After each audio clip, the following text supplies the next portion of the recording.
Alright, it is time to make the Haas video. Although to be more specific, it's a Baby Schumacher video, but I digress. It's time to get into Mick Schumacher and try to understand what exactly the expectations around him are. Both immediate expectations and long-term expectations.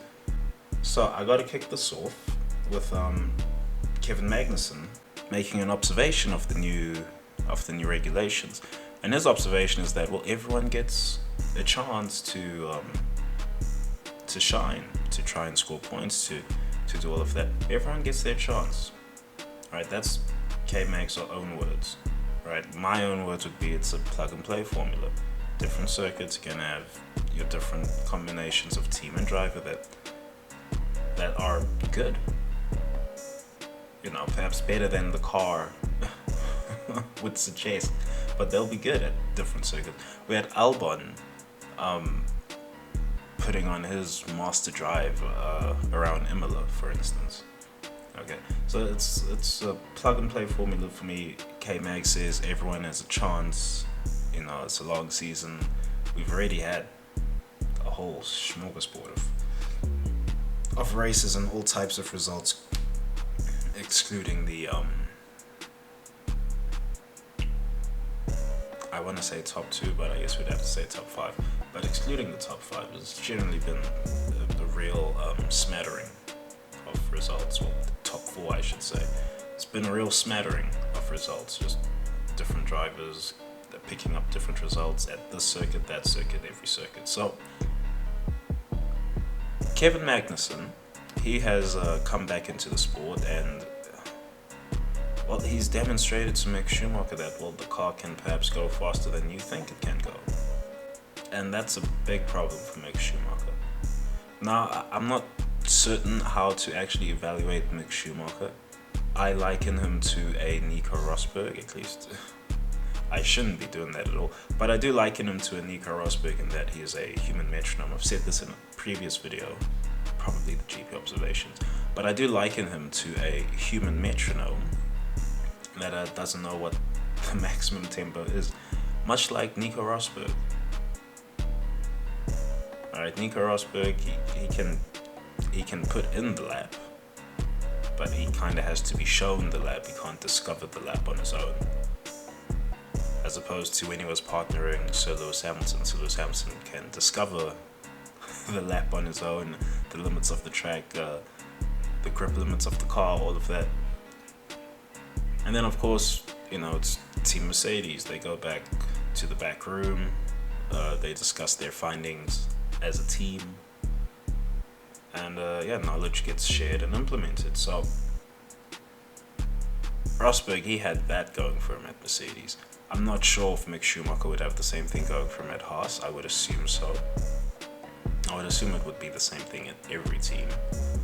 Especially if there's a notable gap between drivers. I think Mercedes is the only team where, Red Bull should run that way.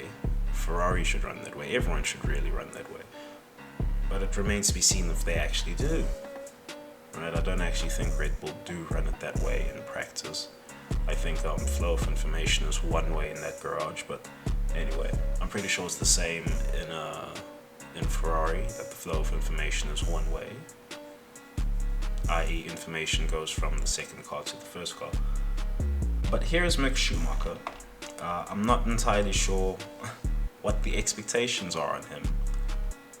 His teammates has come in and scored points that he's been unable to score.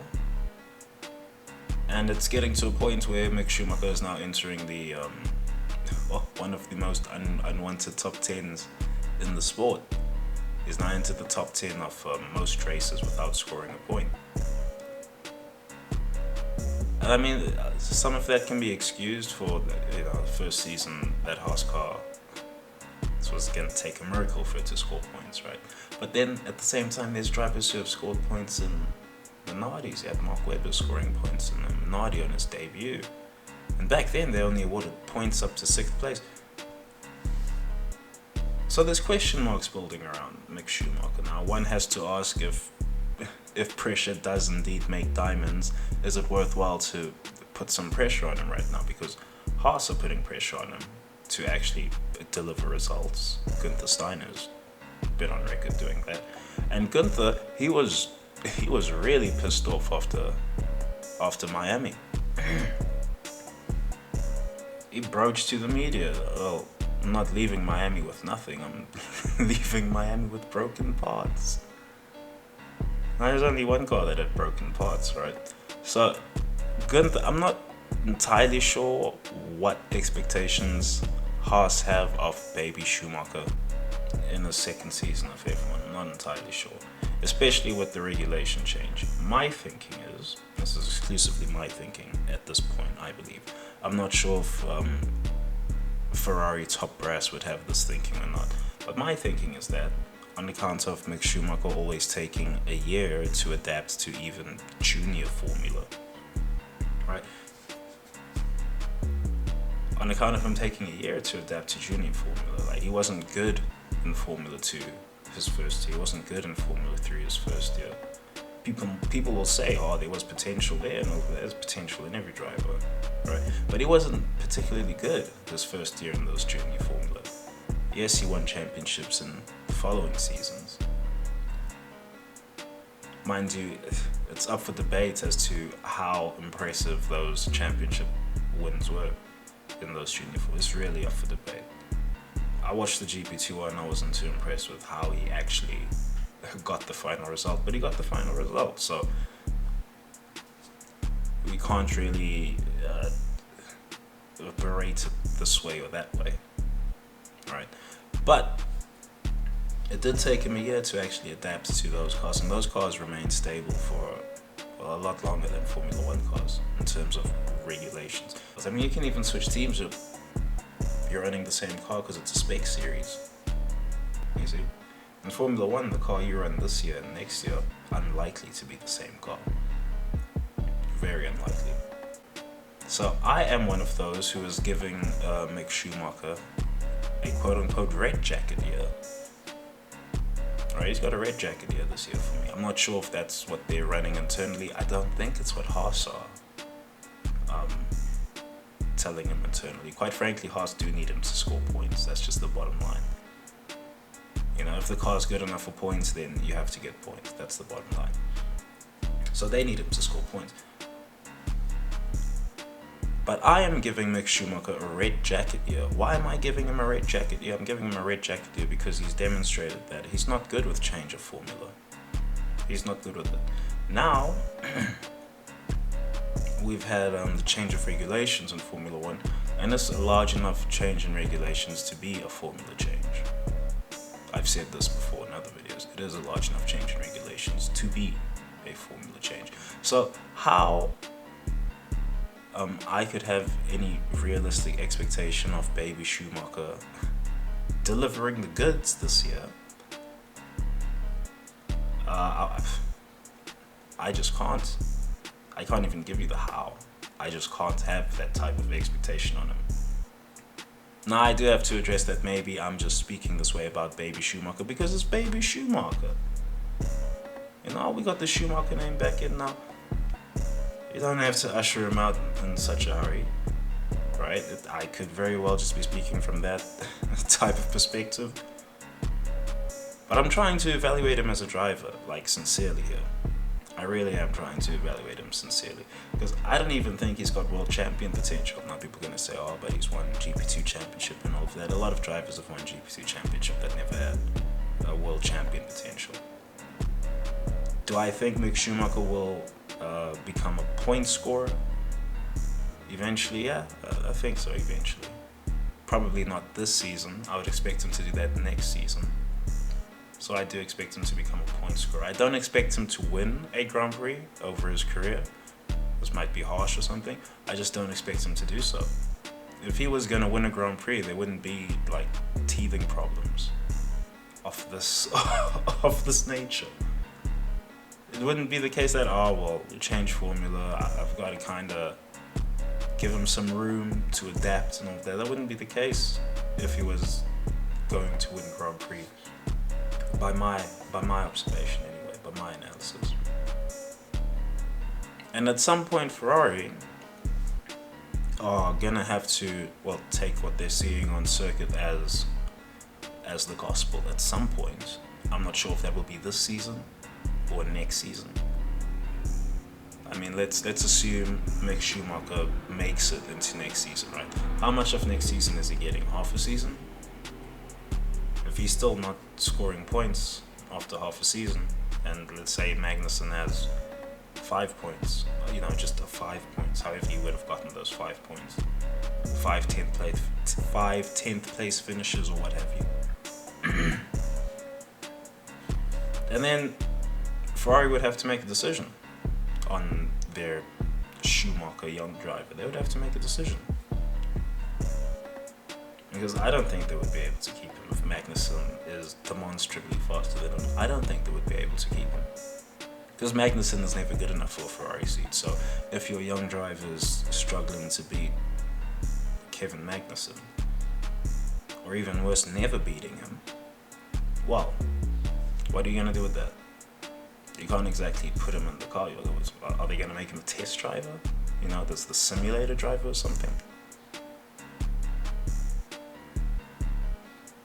And Gunther, he is trying to advise baby Schumacher on how this thing works. He is trying to advise him because he's told him that, well, the air gets thinner the higher you go. And that's absolutely right. The air does get thinner the higher you go. Right, the further up the field you fight in this F1 thing, the smaller your margin for error becomes. And the likes of Sainz is, he's learning this the hard way right now. Bottas, he experienced that when he was at Mercedes, although Bottas was actually good enough to fish out accolades for himself while he was at Mercedes. But baby Schumacher, he's going to learn. He's going to learn very quick this season. Or he might be out the sport. He's going to learn that, regardless of how little air there is up there at the top, you've got to be able to swim with these guys. You've got to. And when you're swimming with these guys, it can't be the case that, you bring back a broken car. That can't be the case, especially in a budget cap era. So I'll be keeping a watch on baby Schumacher. I'm not going to comment on him all too often. I do want to just allow him to cook in the background, as it were. But I'll be keeping a watching brief on baby Schumacher. And, we'll see if pressure does indeed make diamonds. Or if it just breaks rocks. I mean, there's a whole lot of people, adding their commentary on baby Schumacher right now. You had Martin Brundle in FP3, I believe, over the Spanish Grand Prix. Started the session off with a banger. He said, well, in regards to baby Schumacher, he said that Formula One is not a finishing school. No.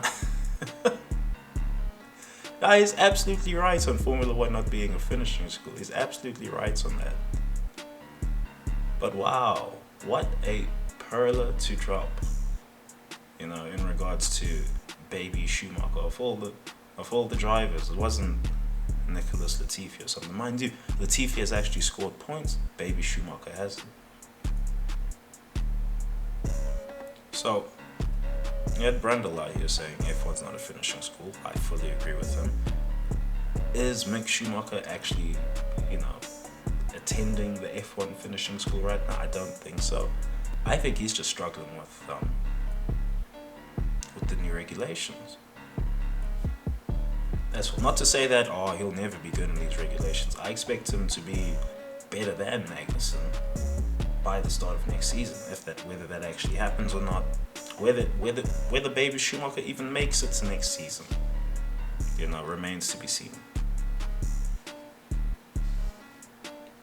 But you've got commentary adding pressure to this guy. You've got his own team adding pressure to him.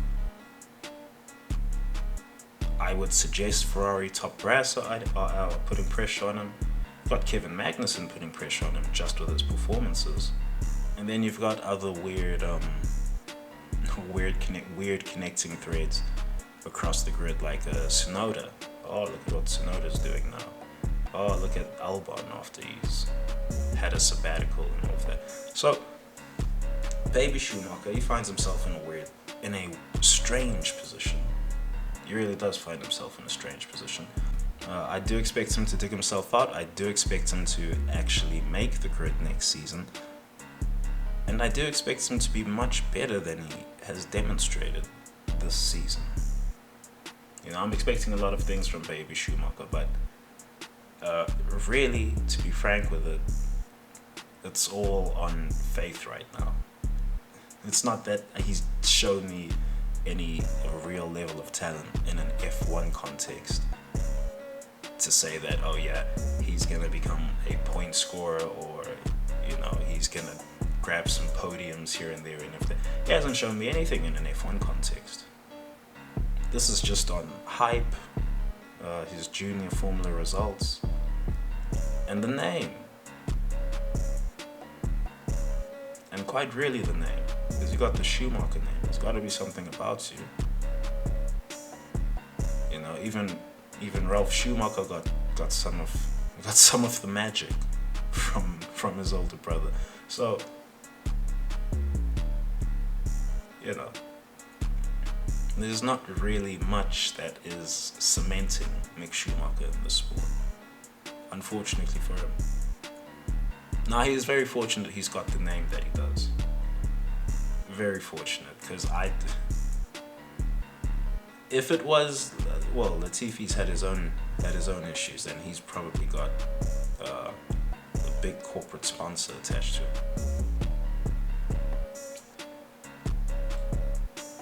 But if it was Latifi or Tsunoda, you know, failing to find a points finish in that Haas car with the Kevin Magnussen situation and all of that, with Mazepin getting dropped and everything.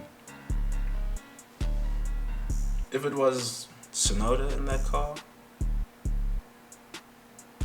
would he be, and he was getting the same results as Mick Schumacher, as baby Schumacher. If it was Yuki Tsunoda in that car, would he be getting the patience that baby Schumacher is getting? I don't think so.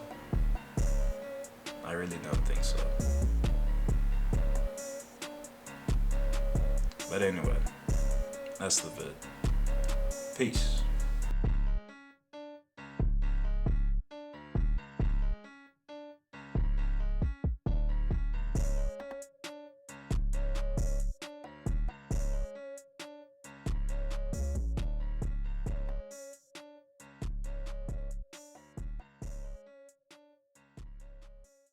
Hell breezy. Let me show you how to keep the dice rolling when you're doing that thing over there. Hey. Let's go! Cause I'm feeling like I'm running and I'm feeling like I gotta get away.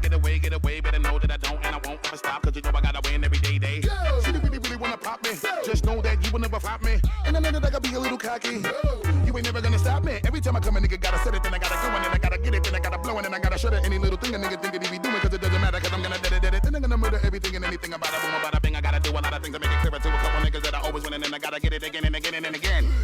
And I be doing it to death, and now I move a little foul. Nigga better call a rap, and everybody know my style. Niggas know that I'm the best when it comes to doing this, and I be banging on my chest, and I bang in the east, and I banging in the west, and I come to give you more, and I will never give you less. You will hear it in the street, and you can read it in the press. Do you really wanna know what's next? Let's go. See the way we on it, and we all up in the race, and you know we gotta go and try to keep up with the pace, and we struggling and hustling and set it and to get it, and we always gotta do it, take it to another place, gotta taste it, and I gotta grab it, and I gotta cut all through this traffic just to be at the top of the dome, but I know I gotta have it.